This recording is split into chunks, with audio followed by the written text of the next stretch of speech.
Quel est l'impact de l'inflation sur votre budget? Bonjour à tous et bienvenue dans cette vidéo. Ici, je vais vous parler de l'inflation. Je vais surtout vous dire quels sont les impacts de l'inflation sur votre budget, vos revenus et surtout quelles sont les mesures à prendre en compte afin de pouvoir contrecarrer les impacts de cette inflation-là sur vos revenus. Si vous êtes nouveau sur ma chaîne ou alors que vous venez de me découvrir, n'oubliez surtout pas, abonnez-vous maintenant parce que vous avez désormais la possibilité sur cette chaîne d'avoir accès à une communauté large de personnes qui peuvent vous soutenir, que ce soit pour répondre à vos différentes questions, que ce soit pour contribuer même en termes d'idées à vos différents projets. Donc, n'hésitez pas, si vous avez des questions, des suggestions, mettez-les toutes en commentaire. Donc, sans plus tarder, je vais vous dire quel est l'impact de l'inflation sur vos revenus. D'ailleurs, il faut comprendre ce que c'est que l'inflation. Parce que pour mieux définir le terme, l'inflation, ça veut dire quoi?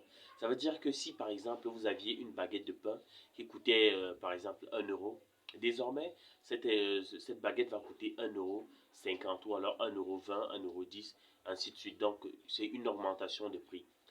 Cependant, est-ce que toujours cette augmentation est suivie aussi par une augmentation de salaire? Est-ce que l'augmentation de salaire va suivre dans tous les aspects de la vie? Est-ce que l'augmentation, la petite augmentation de salaire que vous allez recevoir, est-ce que ça va vous aider comme cela à subvenir à tous les aspects de votre vie, à toutes les dépenses de votre mois? Donc, ce sont différentes questions auxquelles je vais répondre et puis je vais vous donner quelques perspectives afin de vous aider comme cela à mieux tenir le mois. Donc, si vous venez de me découvrir, comme je l'ai dit, abonnez-vous maintenant et si ce type de vidéo vous intéresse, mettez le pouce bleu et surtout lâchez-vous dans la barre des commentaires. Et si vous avez d'autres commentaires à faire, n'hésitez surtout pas. Je suis là pour vous et voilà, donc mon travail c'est simplement cela. Donc, et vous savez qu'avec l'arrivée de la pandémie de la Covid-19, l'inflation a été croissante et a eu vraiment un impact significatif sur le budget des ménages et aussi sur voilà, les portefeuilles, que ce soit des entreprises, que ce soit des particuliers même. Donc, ça a réduit le pouvoir d'achat et ça a réellement affecté la qualité de la vie. Et maintenant, pour comprendre pleinement l'impact de l'inflation sur votre situation financière, il est crucial, premièrement, d'analyser ses effets sur vos revenus et sur vos dépenses. Voilà. Quels sont donc les impacts de l'inflation sur vos revenus? L'inflation peut ne pas toujours se traduire par une augmentation immédiate des salaires. Ça, c'est ce qui est vrai parce que ce n'est pas tous les corps de métiers qui ont été considérés dans les augmentations de salaire. Par conséquent, le pouvoir d'achat réel des revenus peut diminuer. Donc, les produits augmentent, mais votre salaire n'a pas augmenté. Ça veut dire que vous allez dépenser bien plus que ce que vous ne dépensiez avant. Si par exemple, pour votre mois, vous avez peut-être un salaire de 1500 € et que vous dépensiez par exemple 900 € ou 1000 € pour votre mois, avec l'inflation, vous allez dépenser bien plus que cela. Donc, c'est ce que je vais expliquer par là. Donc, le pouvoir d'achat réel des revenus va diminuer et ça diminue considérablement car l'argent ne permet pas d'acheter autant de biens et de services qu'avant. Voilà. Donc, maintenant, quel est l'impact de l'inflation maintenant sur les dépenses, les différentes dépenses? L'inflation se traduit par une augmentation générale des prix. Ça, c'est la définition globale de l'inflation. Donc, c'est une augmentation générale des prix, que ce soit les prix de l'immobilier, que ce soit les prix de transport, que ce soit même des taxes. Certaines taxes vont augmenter aussi. Et l'inflation aussi peut se traduire sur l'augmentation des denrées alimentaires, les denrées de première nécessité comme le pain, l'huile, le riz, je sais pas moi, les denrées de première nécessité, vous comprenez. Donc, l'inflation peut se traduire par cela. Donc, cette augmentation générale des prix affecte divers aspects budgétaires de votre mois, tels que l'alimentation, comme je le disais, les prix des denrées alimentaires augmentent, rendant ainsi l'épicerie et les repas plus onéreux. Donc, si vous dépensiez par exemple 300 € pour vos repas, désormais, ça va passer peut-être à 400, 500 €. Vous voyez que cette augmentation-là a eu un impact sur vos dépenses. Et aussi, l'inflation peut avoir un impact sur les logements. Et les loyers, les hypothèques et les charges liées au logement peuvent augmenter, exerçant ainsi une pression sur votre budget familial. Donc si par exemple vous aviez une maison que vous payez par exemple à 700 euros, désormais avec l'inflation, il peut monter peut-être à 750, 800, pourquoi pas. Voilà, et aussi l'inflation peut avoir un impact négatif sur les transports, comme je le disais, le coût des transports tels que l'essence, euh, les transports en commun peuvent également s'accroître et ainsi affecter la mobilité. Donc si vous aviez par exemple un budget, je ne sais pas moi, de 500 euros pour votre mois en termes de transport, désormais avec l'inflation, donc cela va passer peut-être à 900, 1000 euros, pourquoi pas, avec l'augmentation des prix des carburants, l'augmentation ceci, de cela. Donc ce sont entre autres aspects qui font en sorte que sur vos revenus, sur vos dépenses, l'inflation puisse vraiment exercer une grosse pression. Maintenant, l'inflation peut aussi avoir un impact sur les soins de santé. Donc, les frais médicaux et pharmaceutiques, par exemple, peuvent augmenter, rendant voilà, les soins de santé vraiment inaccessibles et difficilement accessibles si vous n'avez pas le budget, si vous n'avez pas les moyens financiers pour cela.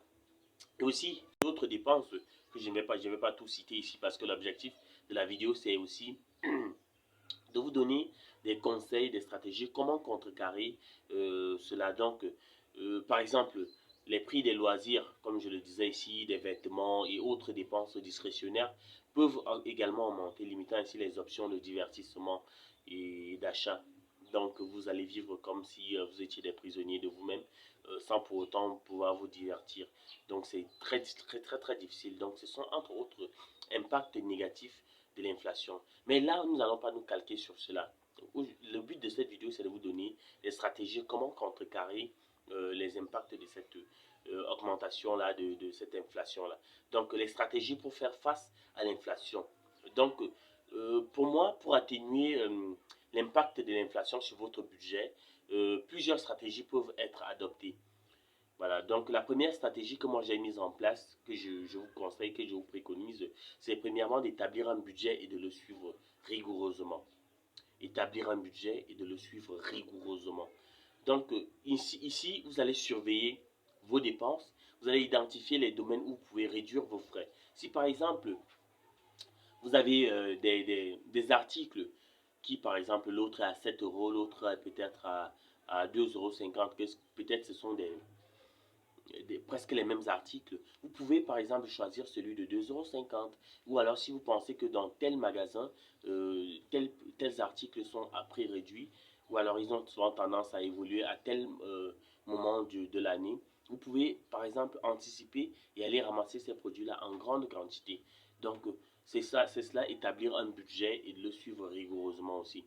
Donc n'hésitez pas, si vous avez par exemple la possibilité comme cela de rédiger ce que les commandes mensuelles, le budget mensuel de ce que vous voulez commander pour la maison. Respectez cela au maximum. Et aussi, voilà, n'hésitez pas s'il y a des alternatives à certains produits, prenez-les afin que vous puissiez comme ça rester dans votre budget.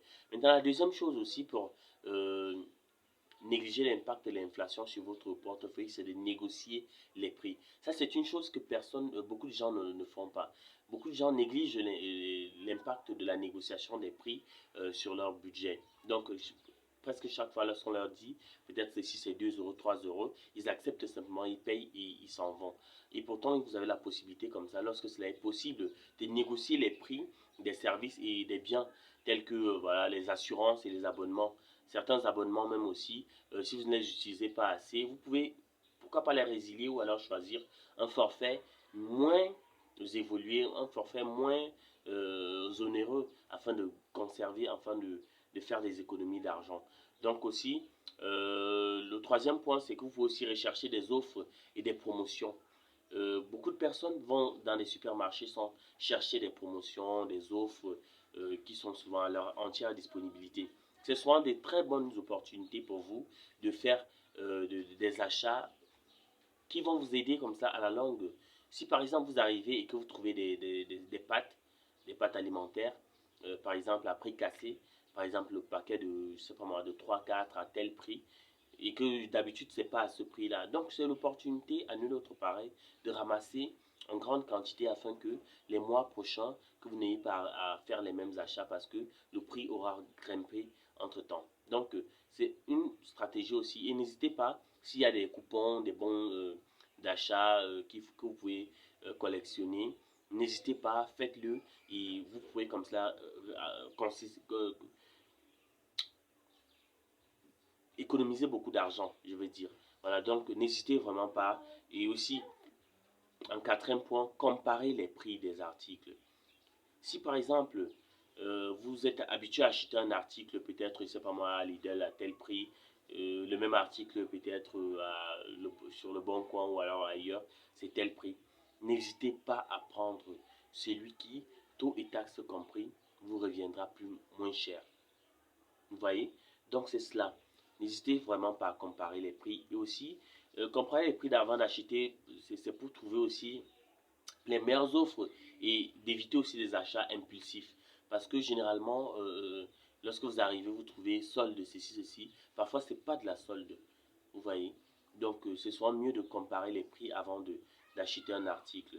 Maintenant, en cinquième position, c'est de considérer les alternatives moins coûteuses. Comme je le disais, si par exemple vous avez telle marque de spaghetti qui est peut-être à 3,50 € et que l'autre est peut-être à 2 € ou 1 euro et quelques, n'hésitez vraiment pas à prendre la marque à 1 euro et quelques parce que l'objectif après tout c'est de se nourrir et voilà, de faire aussi des économies afin de pouvoir tenir le mois et pourquoi pas épargner un tout petit peu euh, pour envisager les cas d'imprévus.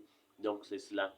Donc optez pour des marques génériques, des produits d'occasion ou alors des activités de loisirs gratuites. Voilà, parce qu'il y a des activités de loisirs gratuites et nous avons souvent tendance à l'oublier. Ça, c'est pour réduire vos dépenses. Maintenant, pensez aussi à augmenter vos revenus. Ça, ceci est une stratégie qu'on ne vous apprendra jamais dans les conseils qu'on va vous donner pour réduire l'impact de l'inflation sur votre budget. Donc, cherchez à augmenter vos revenus. Là, vous pouvez explorer d'autres opportunités d'augmenter vos revenus. Par exemple, faire des heures supplémentaires, faire un autre travail indépendant ou alors la vente d'articles inutilisés. Donc, vous voyez, donc vous pouvez, si par exemple votre travail se termine à 16 heures, vous pouvez par exemple chercher un petit travail qui vous permettra comme ça d'avoir 1, 2, 3 heures supplémentaires et qui vous permettront comme ça à la fin du mois d'engranger pourquoi pas même 500 €, 300 € de plus dans votre salaire. Et c'est pas mal, ça vous permettra comme ça à votre portefeuille de respirer un tout petit peu. Maintenant, comment gérer l'inflation tout au long du mois? Vous voyez, à long terme. Comment gérer l'inflation sur le long terme? En adoptant ces stratégies que je viens de vous donner et aussi des stratégies d'épargne et d'investissement judicieuses, vous pouvez mieux protéger votre pouvoir d'achat à long terme. Mais maintenant aussi, pour pouvoir mieux gérer l'impact de cette inflation-là sur le long terme, moi, ce que je vous préconise, c'est premièrement d'épargner régulièrement. Donc, mettez de côté régulièrement, même si ce sont de petites sommes, des petits montants pour constituer un fonds d'urgence. Ce fonds d'urgence peut vous permettre comme ça d'atteindre des objectifs financiers à long terme. Ça veut dire que quoi? Si par exemple vous mettez par exemple chaque mois peut-être 100 € de côté, depuis par exemple un an, ça veut dire que un an c'est 12 mois. Ça veut dire que vous aurez 1 200 € de côté pour fonds d'urgence. Vous voyez? Et chose qui est bien parce qu'avec l'arrivée de l'inflation, vous aurez forcément besoin de cet argent-là pour pouvoir juguler à vos dépenses. Maintenant, si vous avez fait ça pendant par exemple 10 15 ans, vous-même imaginez la quantité d'argent que vous aurez mis de côté. Donc, épargnez régulièrement, même si ce sont des petits montants. Investissez dans des actifs productifs. Donc, ici, vous pouvez envisager d'investir dans des actifs tels que les actions, les obligations ou les biens immobiliers qui sont voilà, un potentiel qui peut vous générer des rendements supérieurs à l'inflation. Et d'ailleurs, j'en ai fait une vidéo sur comment investir. Donc, n'hésitez pas à cliquer sur l'icône de ma chaîne et puis vous pourrez regarder cette vidéo-là qui est très très instructive. Voilà. Donc, la dernière chose, c'est de diversifier vos investissements. Donc ici, vous pouvez répartir vos investissements sur différentes classes d'actifs pour réduire comme ça votre risque et maximiser vos chances de réussite. Voilà.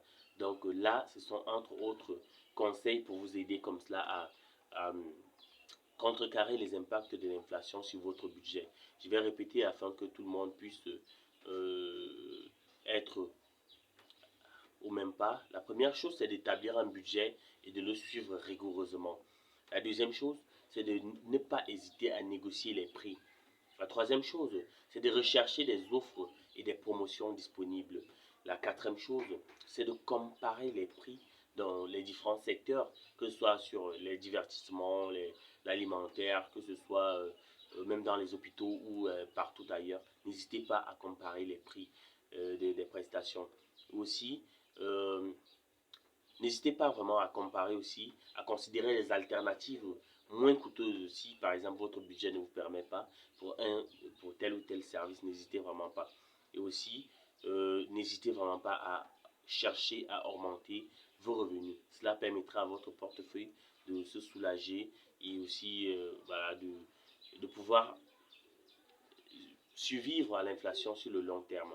Maintenant donc, pour mieux survivre à l'inflation sur le long terme, le conseil que je vous ai donné, c'est d'épargner régulièrement, même si ce sont de petites sommes. Aussi d'investir dans des actifs productifs. Aussi en troisième position et en dernière, donc de diversifier vos investissements. Cela vous permettra comme ça de survivre à l'inflation. Et aussi avec mes différents conseils. Je suis certain que sur cette chaîne YouTube, vous trouverez beaucoup d'autres conseils qui vous permettront comme ça, que ce soit de vous lancer dans l'investissement ou autres sujets qui sont très très intéressants. Je vous laisse d'ailleurs découvrir ma différente playlist afin que vous puissiez consulter les vidéos qui sont là-dedans. Donc en guise de conclusion, je peux simplement dire que l'inflation peut présenter un défi pour les finances personnelles, mais en adoptant des stratégies budgétaires prudentes comme celles que je vous ai données, en recherchant des moyens de réduire vos dépenses et en explorant des opportunités d'augmenter vos revenus, vous pouvez mieux gérer son impact et protéger votre pouvoir d'achat à long terme.